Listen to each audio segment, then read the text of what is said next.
বছর হোক, Valentine's day হোক, তথা সুদ, ঘুষ, জুয়া, লটারি, মাদকজাত দ্রব্য, নিষেধাজ্য দ্রব্য, এগুলো হারাম, এগুলো আমরা সবাই জানি। আজকে মুসলিমদের অজানা নেই, এইসব বিষয়গুলো আমরা জানি যে এগুলো মুসলিমদের জন্য হারাম। একজন মুসলিম এগুলো করতে পারে না, তা থেকে দূরে থাকবে। কিন্তু আমরা জানা সত্ত্বেও সেগুলো বাস্তবায়ন করতে পারছি না কেন? আমরা যা কিছু আল্লাহ তাআলা নিষেধ করেছেন, তার রাসূল সাল্লাল্লাহু আলাইহি ওয়াসাল্লাম নিষেধ করেছেন, জানা সত্ত্বেও তা থেকে বিরত হতে পারছি না কেন? অবরহ সেগুলোতেই আবার হাবুডুবু খাচ্ছি। আল্লাহ যা আমাদের নির্দেশ দিয়েছেন করার জন্য, নবী সাল্লাল্লাহু আলাইহি ওয়াসাল্লাম যা আমাদের করতে বলেছেন, সেই সব বিষয়গুলো আমরা করি না। যা করতে বললেন তা করি না, যা থেকে আমাদের নিষেধ করলেন তাই আমরা করে চলেছি। অথচ একজন ইমানদার, একজন মুসলিম ব্যক্তির জন্য এটা প্রযোজ্য ছিল না। একজন মুসলিমের দ্বারা এটা কাম্য নয়, কিন্তু হচ্ছে এগুলোই। কেন? আসুন সূরা আনফাল দ্বিতীয় আয়াত থেকে যে কয়েকটি আয়াত পরিবেশন করেছি একটু পর্যালোচনা করি, তাহলে আমাদের সুবিধা হবে আত্মসমীক্ষা করতে, বুঝতে আমাদের সুবিধা হবে যে আসলে আমরা সেগুলো কেন বাস্তবায়ন করতে পারছি না। আল্লাহ তাআলা কি আমাদের উপরে অসম্ভব জিনিস চাপিয়ে দিয়েছেন? জি না। জেনে রাখবেন, আল্লাহ তাআলা মানুষ যা পারবে না সেই সমস্ত বিষয় আল্লাহ তাআলা করতে বলেন না। যে সমস্ত বিষয় থেকে মানুষ বিরত থাকতে পারবে না এমন বিষয় থেকে আল্লাহ তাআলা নিষেধ করেন নাই। এক কথায় আল্লাহ তাআলা আমাদের উপরে যে বিধিনিষেধ চাপিয়েছেন, সেই বিধিনিষেধ আমাদের দ্বারা সম্ভব, আমরা সেগুলো পারবো, ইচ্ছা করলে পারবো। তাই আল্লাহ তাআলা আমাদেরকে দিয়েছেন। আল্লাহ তাআলা বলেন, ইন্নামাল মুমিনুনা আল্লাযীনা ইযা যুকিরাল্লাহু ওয়াজিলাত কুলুবুহুম। মুমিন তো হলো তারাই যে আল্লাহ তাআলাকে স্মরণ করা হলে তাদের অন্তর কেঁপে যায়। মুসলমান তো হলো তারাই আল্লাহ তাআলাকে স্মরণ করা হলে তাদের অন্তর প্রকম্পিত হয়। আল্লাহ তাআলার আলোচনা করা হলে, আল্লাহ তাআলার বর্ণনা করা হলে, আল্লাহ তাআলার বড়ত্ব, আল্লাহ তাআলার মাহাত্ম্য, আল্লাহ তাআলার মর্যাদা, আল্লাহ তাআলার ভয়, আল্লাহ তাআলার শাস্তিকে স্মরণ করে একজন ঈমানদার, একজন মুসলমানের অন্তর কাঁপবে, সে ভীত সন্ত্রস্ত হবে। আল্লাহ তাআলার অবাধ্য হওয়া থেকে আল্লাহ তাআলার নাম তার সামনে পেশ করা হলে সঙ্গে সঙ্গে তার অন্তরে একটা প্রকম্পন সৃষ্টি হবে, একটা কাঁপন সৃষ্টি হবে। সে আল্লাহ তাআলার অবাধ্য হওয়া থেকে, পাপাচার করা থেকে সে বিরত হয়ে যাবে। কিন্তু আমরা হচ্ছি না কেন? মুয়াজ্জিন ডাক দিচ্ছেন, হাইয়া আলাস সালাহ, হাইয়া আলাল ফালাহ, এসো সালাতের দিকে, এসো নামাজের দিকে, এসো সফলতার দিকে। দৈনিক দিনে রাতে 5 বার মুয়াজ্জিন সাহেব আহ্বান করছেন। প্রথমেই বলছেন আল্লাহু আকবার, আল্লাহু আকবার। ইয়া আল্লাহু আকবার ধ্বনি আমাদের কর্ণকুহরে পৌঁছাচ্ছে, আমরা শুনতে পাচ্ছি। একাধিক মসজিদের আওয়াজ আমাদের সামনে, মসজিদের আওয়াজ আমাদের সামনে আসছে, ভেসে আসছে।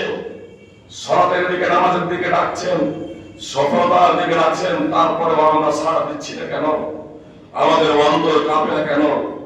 আমরা পাপাচার থেকে বিরত হই না কেন? আসলে কি আমাদের মধ্যে ঈমান আছে? আসলে কি আমাদের মধ্যে তাওহীদ আছে? আল্লাহ তাআলা বলেন, যারা ঈমানদার তাদের অন্তর প্রকম্পিত হবে।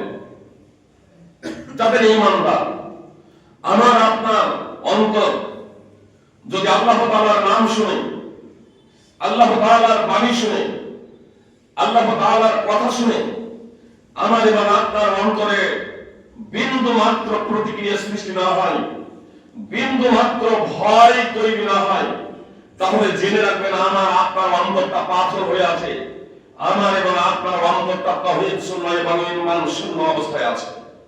যে কারণে আল্লাহ তাআলার কথা, আল্লাহ তাআলার বাণী পেশ করা সত্ত্বেও, আল্লাহ তাআলার নাম আমাদের কানে এসে পৌঁছা সত্ত্বেও আমাদের অন্তরে কোনো প্রকারের কাঁপুনি হয় না। আসলে আমরা প্রত্যেকেই মুসলমান ছিলাম। যেদিন আমরা শিশু ছিলাম, যখন আমরা কচি কাঁচা ছিলাম, তখন আমরা মুসলিম ছিলাম। মুসলিম ঘরে আমাদের জন্ম হোক অথবা অমুসলিম ঘরে, মানে পৃথিবীর যত মানুষ আছে সমস্ত মানুষই আপনার শিশু অবস্থায় মুসলিম ছিল।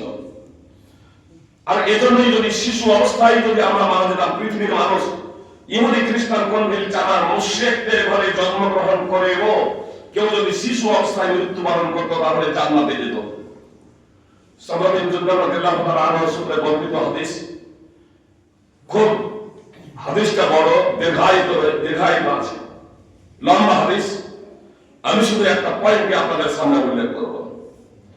জিবরিল এবং মিকাইল আলাইহিস সালাম দুইজন বিখ্যাত ফেরেশতা এখন মুহাম্মদ সাল্লাল্লাহু আলাইহি ওয়াসাল্লামকে পবিত্র ভূমিতে নিয়ে গেলেন। অতঃপর অনেকগুলো দৃশ্য দেখেছিলেন। তার মধ্যে একটা দৃশ্য ছিল যে এক বৃদ্ধকে দেখলেন, এক বাগিচায় এক বৃদ্ধকে দেখলেন, আর তার আশেপাশে অনেক সন্তান সন্ততি ছেলে মেয়েদের দেখলেন। মুহাম্মদ সাল্লাল্লাহু আলাইহি ওয়াসাল্লাম জিজ্ঞেস করেছিলেন এই বৃদ্ধ লোকটাকে, আর এই যে কচি কাচারা শিশুরা, এই সব শিশু সন্তান কারা? তো মুহাম্মদ সাল্লাল্লাহু আলাইহি ওয়াসাল্লামকে প্রশ্ন জবাব দিয়েছিলেন, ফাকুল্লু মাউলুদিন মাতা আলাল ফিতরাহ, এগুলো হচ্ছে সেই সব শিশু যারা ফিতরাতের উপরে মৃত্যুবরণ করেছে, যারা ফিতরাতের উপরে মৃত্যুবরণ করেছে, অর্থাৎ যাদেরকে তাদের পিতামাতা ইহুদি খ্রিস্টান অগ্নি পূজক মুশরিক, এক কথায় অমুসলিম বানানোর আগে, অমুসলিম হওয়ার আগে, অর্থাৎ সাবালক সাবালিকা হওয়ার আগে, বালেক বালিকা হওয়ার আগেই তারা মরে গেছে। এরা হচ্ছে তারা। নবী সাল্লাল্লাহু আলাইহি ওয়াসাল্লাম এই ঘটনাবলী সাহাবাদের সামনে বর্ণনা করলেন। এখন সাহাবাদের সামনে যখন বর্ণনা করছেন এই ঘটনাবলী, তখন সাহাবায়ে কেরাম আবার মুহাম্মদ সাল্লাল্লাহু আলাইহি ওয়াসাল্লামকে প্রশ্ন করে বসলেন যে আল্লাহ রাসূল সাল্লাল্লাহু আলাইহি ওয়াসাল্লাম মুশরিকদের সন্তান সন্ততি, মুশরিকদের ছেলে মেয়ে যারা শিশু অবস্থায় যারা মৃত্যুবরণ করেছে, ছোটবেলায় যারা মৃত্যুবরণ করেছে, অমুসলিমদের সন্তান যারা কচি অবস্থায় শিশু অবস্থায় মৃত্যুবরণ করেছে, তারা কোথায়? তখন মুহাম্মদ সাল্লাল্লাহু আলাইহি ওয়াসাল্লাম বললেন ওয়াউলাদুল মুশরিকিন, মুশরিকদের সন্তানরাও তথা অমুসলিমদের সন্তানও ইব্রাহিম আলাইহিস সালামের চতুর্পাশে আশেপাশে যারা ছিলেন, শুধু মুসলিমদের সন্তান তারা তাই নয়, বরং যারা অমুসলিমদের সন্তান ছোট অবস্থায় শিশু অবস্থায় মারা গেছে, তারাও ওই জায়গাতে আছে, একই জায়গায়। ওয়াউলাদুল মুশরিকিন, সহিহ বুখারী হাদিস নম্বর ৭৪৭, ফাতুল বারী সহ দ্রষ্টব্য। এতটা স্পষ্ট হয়ে গেল যে শিশু অবস্থায় প্রত্যেক শিশু মুসলিম হিসেবে জন্মগ্রহণ করে, তাওহীদ মান্যকারী হিসেবে জন্মগ্রহণ করে, আর শিশু অবস্থায় যদি মৃত্যু হয়ে যায় তাহলে তারা জান্নাতে যাবে। এখন থাকলো সাবালক সাবালিকা হয়ে যাওয়া, বালেক বালেকা হয়ে যাওয়া। তো সাবালক সাবালিকা হয়ে যাওয়ার পরে পিতামাতা যে ইহুদি আছে ইহুদি বানিয়ে দেয়, খ্রিস্টান আছে খ্রিস্টান বানায়, অগ্নি পূজক আছে অগ্নি পূজক বানায়, মুশরিক আছে মুশরিক বানায়। আমরা মুসলিম হিসেবেই ছিলাম, আমাদের পিতামাতাকে আমাদের মুসলমান বানিয়েছে,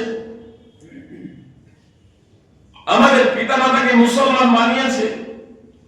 মুসলমান থাকার জন্য, মুসলমান হওয়ার জন্য মুসলিম ছিলাম। সাবালক সাবালিকা হয়ে যাওয়ার পরে আমাদের আপনি ইসলাম টুটে যাবে। আমরা যদি ইসলাম সম্পর্কে অবগত না হয়, ঈমান সম্পর্কে অবগত না হয়, বিষয়টা একটু মনোযোগ দিয়ে শুনবেন। ওযু বিনষ্ট হয়ে যাওয়ার যেমন কতগুলো কারণ আছে, ওযু বিনষ্ট হয়ে যাওয়ার যেমন কতগুলো কারণ আছে, ঈমান এবং ইসলাম বিনষ্ট হয়ে যাওয়ার কতগুলো কারণ আছে। ওযু বিনষ্ট হয়ে যাওয়ার যেমন কতগুলো কারণ আছে, ঈমান এবং ইসলাম বিনষ্ট হয়ে যাওয়ার কতগুলো কারণ আছে। নামাজ শুদ্ধ হওয়ার জন্য যেমন ওযু শর্ত, ওযু ছাড়া নামাজ হবে না। একটা মানুষ যদি 60-70 বছর ধরে নামাজ পড়ে ওযু না করে, তাহলে তার নামাজ এটা কবুল হবে না, সে মহাপাপী হিসেবে গণ্য হবে, সে কুফরি করেছে, শিরক করেছে। একটা মানুষ ওযু করলো, ওযু করার পরে নামাজ পড়ছে, কিন্তু তার যদি ওযু বিনষ্ট হওয়ার কারণ ঘটে যায়, যেমন ঘুমিয়ে গেল, চিত হয়ে শুয়ে ঘুমিয়ে গেল, ওযু নষ্ট হয়ে যাবে। উঠে গোস খেল, ওযু নষ্ট হয়ে যাবে। বাতকর্ম হলো, বায়ু দুর্গত হলো, ওযু নষ্ট হয়ে যাবে। তো এই ধরনের যে কোনো একটা বিষয় সংঘটিত হলো, ওযু নষ্ট হয়ে গেল। ওযু নষ্ট হয়ে যাওয়ার পরে সে যদি পুনরায় ওযু না করে আর নামাজ পড়ে, পুনরায় ওযু না করে যদি নামাজ পড়ে, তাহলে তার নামাজ কবুল হবে না।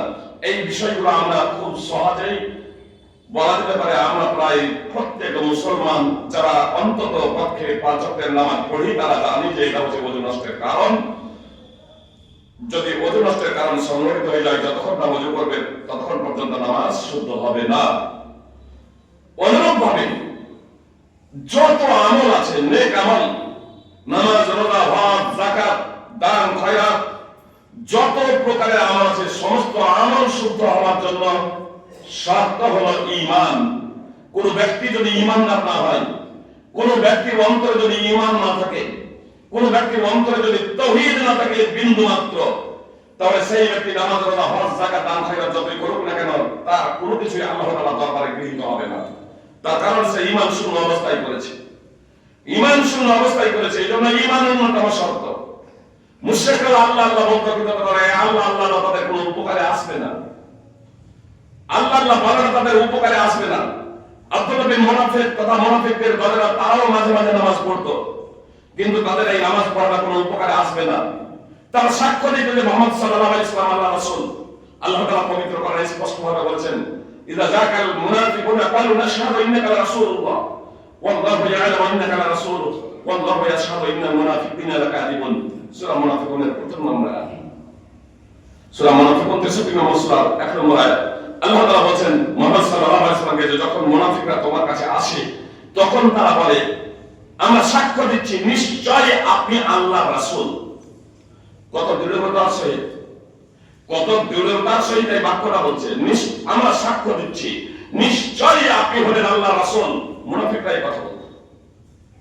আল্লাহ তাআলা বলছেন, আল্লাহ জানেন নিশ্চয়, মুহাম্মদ সাল্লাল্লাহু আলাইহি ওয়াসাল্লামকে বলছেন আল্লাহ, যে আল্লাহ জানেন নিশ্চয় তুমি আল্লাহর রাসূল। আল্লাহ সাক্ষ্য দিচ্ছেন, কিন্তু মুনাফিকরা মিথ্যাবাদী। অন্তর থেকে এটা স্বীকৃতি প্রদান করে না, অন্তর থেকে এটা তারা মেনে নেয় না, তারা মিথ্যাবাদী। আল্লাহ তাআলা স্পষ্টভাবে জানিয়ে দিলেন।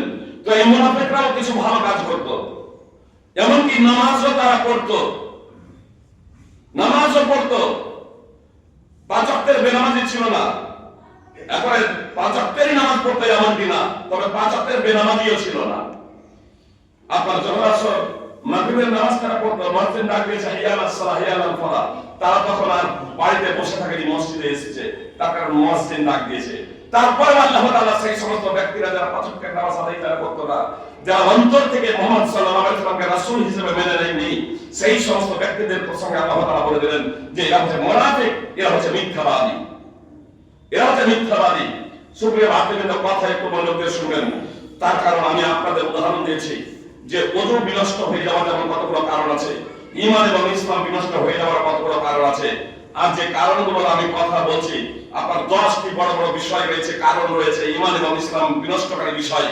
আপনার এগুলো আজকে আমি যে নতুন বলছি এমনটি না।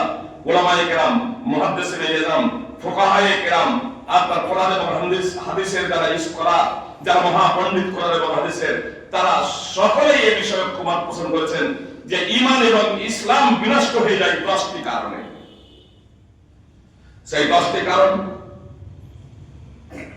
এই খুতবার মাধ্যমে তুলে ধরা সম্ভব নয়। তার ব্যাখ্যা এবং বিশ্লেষণ আমি আলোচনার সাথে সামঞ্জস্য রেখে মাত্র 1টি কারণ উল্লেখ করব, আর সেই কারণটি 10 নম্বর কারণ। 10 নম্বর কারণ আপনাদের সম্মুখে পেশ করেছি।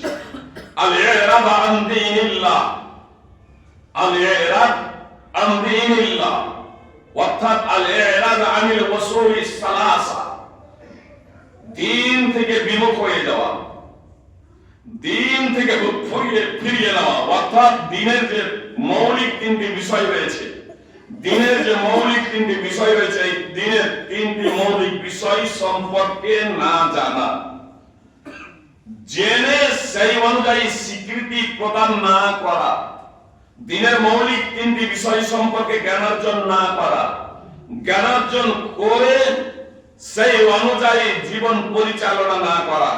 এক কথায় ইসলামের যে তিনটি মৌলিক বিষয় আছে, সেই তিনটি মৌলিক বিষয়কে জানার প্রচেষ্টা করে না। আর যদি জানার প্রচেষ্টা করেন, জানে, তাহলে সেই তিনটি বিষয়কে হৃদয় থেকে মেনে নেয় না, স্বীকৃতি প্রদান করে না, অঙ্গ প্রত্যঙ্গ দ্বারা বাস্তবায়ন করে না।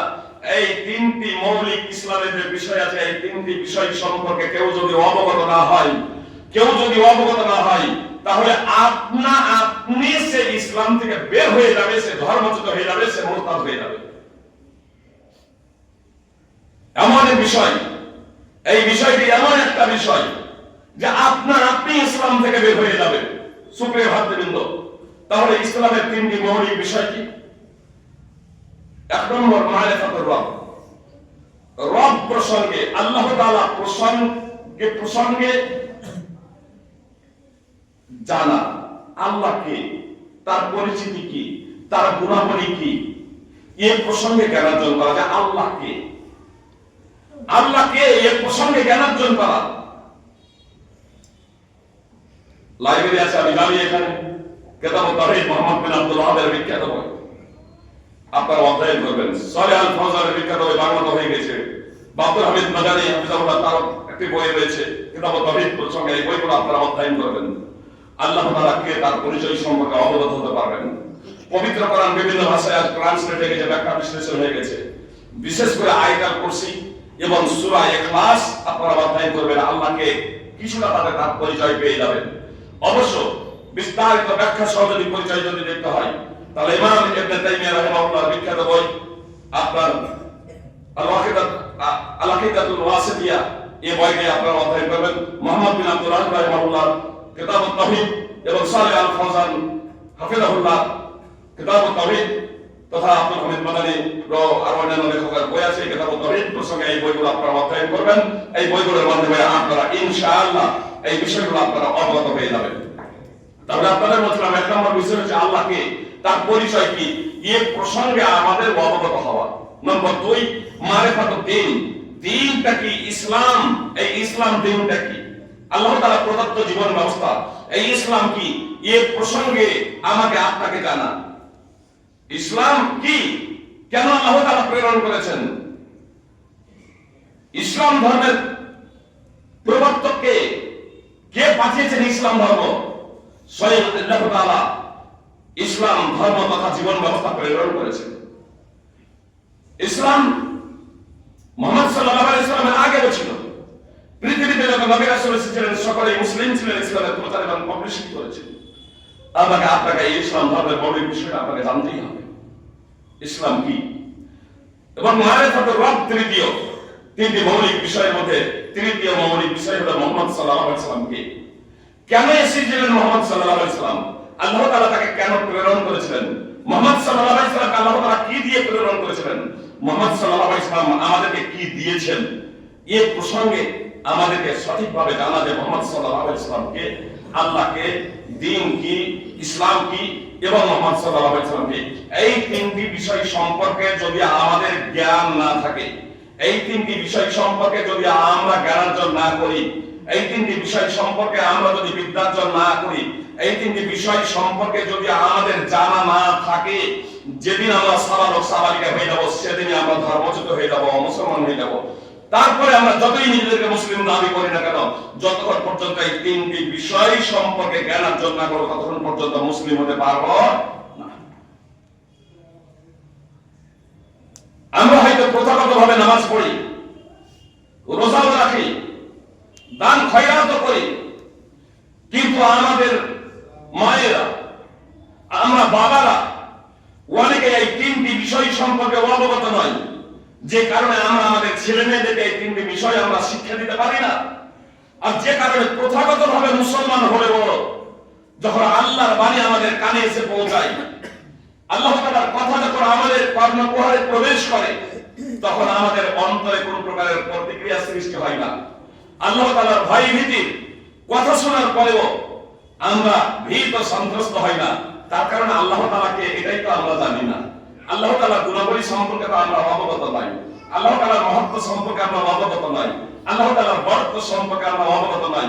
যে কারণে আমাদের ঈমান কাঁপে না, আমাদের অন্তর কাঁপে না, আমাদের অন্তরে প্রকম্পন সৃষ্টি হয় না।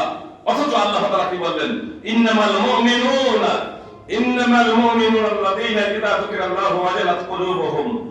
ঈমানদার তো হলো তারাই, মুসলমান তো হলো তারাই, যে আল্লাহ তাআলার আলোচনা করা হবে, আল্লাহ তাআলার বর্ণনা করা হবে, তাদের অন্তর কাঁপবে, তাদের অন্তরে কাঁপন সৃষ্টি হবে। সুপ্রিয় ভাই, কথা একটু মনোযোগ দিয়ে শুনবেন।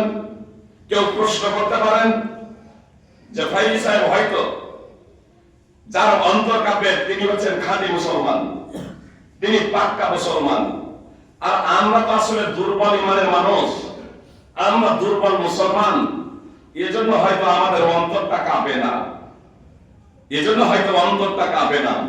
আপনাদের একটা উদাহরণ দিই, উদাহরণ হাদিস দ্বারা সাব্যস্ত।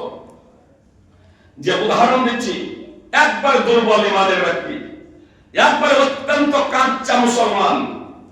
জি, মুহাম্মদ সাল্লাল্লাহু আলাইহি সাল্লাম বর্ণনা করেছেন, বনি ইসরাইলের অন্যান্য নবীর উম্মত মুহাম্মদ সাল্লাল্লাহু আলাইহি সাল্লামের অতীতের ঘটনা আমাদের সামনে পেশ করেছেন। একবার দুর্বল ইমানদার কাঁচা মুসলমান, পাপী মুসলমানের একটা শুধু আমি তিনজনের কথা রাসূল সাল্লাল্লাহু আলাইহি সাল্লাম বলেছেন, একটা পয়েন্ট আমি সেখান থেকে আপনাদের সামনে পেশ করছি। কত কাঁচা মুসলমান ছিল, কত কাঁচা ইমানদার ছিল। এক যুবক তার চাচাতো বোনকে অবৈধভাবে ভোগ করার জন্য নানা কৌশল অবলম্বন করেছিল। তার চাচাতো বোনের রূপ লাবণ্যে সে মুগ্ধ, পাগল পার হয়ে গিয়েছিল। নিজের মনের কথা চাচাতো বোনের সামনে খুলে বলল যে আমি তোমাকে যে কোনো মূল্যেই পেতে চাই। চাচাতো বোন প্রেমের প্রস্তাব প্রত্যাখ্যান করে দিয়েছিল, না, এটা সম্ভব না, আমি অবৈধ যৌনাচারে লিপ্ত হব না, এটা সম্ভব না। এখন দুর্ভিক্ষ দেখা দেয়, দুর্ভিক্ষর সময় তার চাচাতো বোন তার কাছে উপস্থিত হলো। 100 স্বর্ণ মুদ্রা দিতে হবে, 100 দিনার। সে বলল ঠিক আছে, কিন্তু সে কোটি কোটি অধিপতির সন্তান ছিল না, সে শিল্পপতির সন্তান ছিল না যে সে একবারে খুব সহজে টাকা দিয়ে দেবে। কিন্তু সে তার সাথে অঙ্গীকার করলো, অবশ্যই আমি তোমাকে টাকা দেব। খুব কষ্ট করে, মেহনত করে, পরিশ্রম করে সে টাকা সংগ্রহ করলো, সে টাকা সংগ্রহ করে ফেললো। এমনকি তার চাচাতো বোনে সে কতটা পাগল পারা হয়েছিল, সে 100 দিনার দাবি করেছে, আর 120 দিনার নিয়ে তার কাছে উপস্থিত। খুব কষ্ট করে সঞ্চয় করে তার চাচাতো বোনের কাছে উপস্থিত। তার চাচাতো বোনকে বলল, এই নাও তোমার টাকা। 120 দিনার বর্তমানে এই 2024-এ ভারতের টাকা প্রায় 30 লক্ষ টাকা। এতটা টাকা তার চাচাতো বোনকে অবৈধভাবে ভোগ করার জন্য নিয়ে উপস্থিত। এই নাও তোমার টাকা, এবার চলো দুইজন নির্জন। বিপদে পড়েছে মহিলা, যুবতী, টাকা নিল, তারপরে নির্জনে দেহদানের জন্য উপস্থিত হয়ে গেছে। যুবতী শুয়ে গিয়েছে, আর যুবক তার দুই উরুর উপরে বসে গিয়েছে। এহেন সময়ে যুবতীর মুখ থেকে উচ্চারিত হচ্ছে, ইত্তাকিল্লাহ, তুমি আল্লাহকে ভয় করো, তুমি আল্লাহকে ভয় করো। সেই যুবক বলছে, ফাকুনতু ওয়াতারাকতুহা, কোন বর্ণনায় আছে ফাকুনতু ওয়াতারাকতুল মিয়াতা দিনার। সে যুবক আপনার তার দুই উরু থেকে নেমে যাচ্ছে, কানে যখন আল্লাহর বাণী যখন তার পৌঁছাচ্ছে, ইত্তাকিল্লাহ, আল্লাহকে ভয় করো, সেই যুবক দীর্ঘদিন যাবত যে চাচাতো বোনকে ভোগ করার জন্য দীর্ঘ পরিশ্রম করে কষ্ট করে 120 দিনার সংগ্রহ করেছিল এবং চাচাতো বোনকে দিয়ে দিয়েছে। তৃতীয় কোনো ব্যক্তি ছিল না, একেবারে নির্জন জায়গা। যখন জৈবিক চাহিদা পূর্ণ করতে যাবে, আর সেই মুহূর্তে যুবতীর মুখ থেকে উচ্চারণ হচ্ছে ইত্তাকিল্লাহ, তুমি আল্লাহকে ভয় করো, ওয়ালা তাফুদ্দাল খাতামা ইল্লা বিহাক্কি, আর অবৈধভাবে তুমি মোহরকে খুলে দিও না।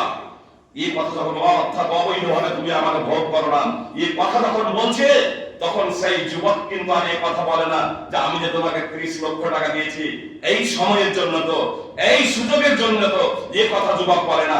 বরং যুবক কি বলছে, ফাকুনতু ওয়াতারাকতুহা, আমি তার উপর থেকে নেমে গেলাম, জৈবিক চাহিদা পূর্ণ করলাম না, এবং আমি তাকে যে অর্থ দিয়েছিলাম সেই অর্থ ছেড়ে দিয়েছিলাম, সেই অর্থ ছেড়ে দিয়েছিলাম।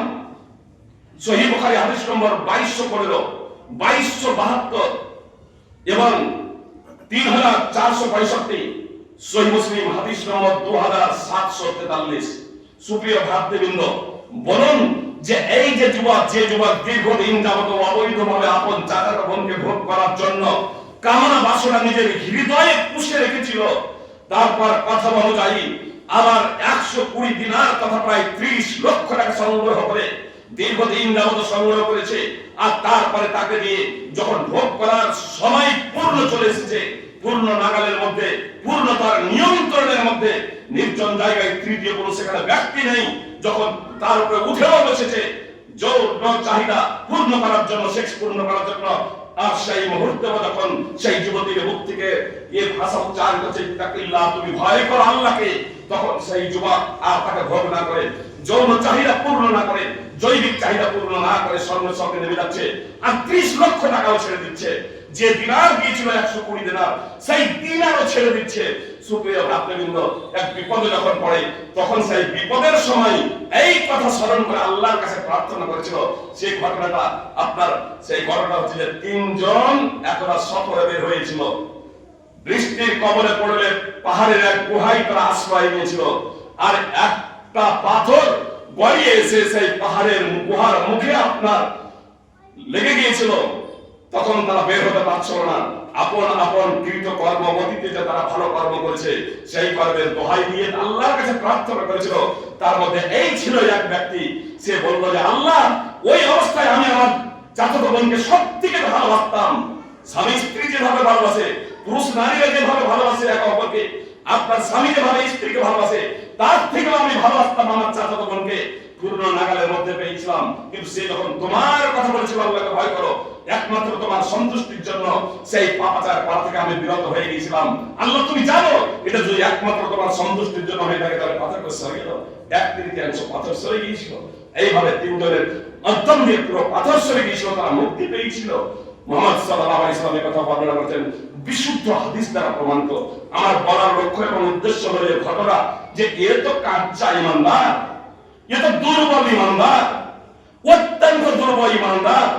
তারপরেও যখন আল্লাহর কথা শুনছে, তখন তার অন্তরে প্রকম্পন সৃষ্টি হয়ে যাচ্ছে, তার অন্তরে কাঁপন সৃষ্টি হয়ে যাচ্ছে। তাহলে আমাদের অন্তরে ঈমান আছে কি? আমরা কি মুসলমান?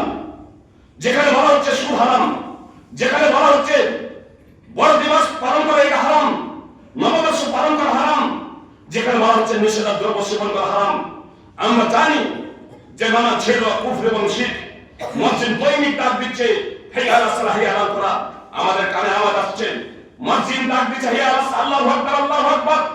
বিড়ি সেবন করছে, সিগারেট খাচ্ছে, মদ সেবন করছে, তারা তা থেকে বিরত হচ্ছে না।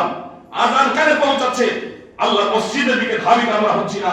আসলে কি আমাদের অন্তরে কোন প্রকারের ঈমান আছে? আসলে হয় ঈমান আমাদের বিনষ্ট হয়ে গেছে, আমরা তাওহীদ শূন্য অবস্থায় আছি, যে কারণে আল্লাহ তাআলার বাণী আমাদের কানে এসে পৌঁছায়, আমাদের জীবনে কোনো প্রতিক্রিয়া সৃষ্টি হয় না, আমাদের জীবনে কোনো পরিবর্তন আসে না।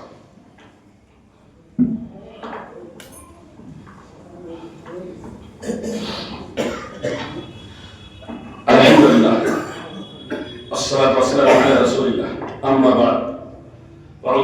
الشيطان الرجيم إن الله وملائكته يصلون على النبي يا أيها الذين آمنوا صلوا عليه وسلموا تسليما اللهم صل على محمد وعلى آل محمد كما صليت على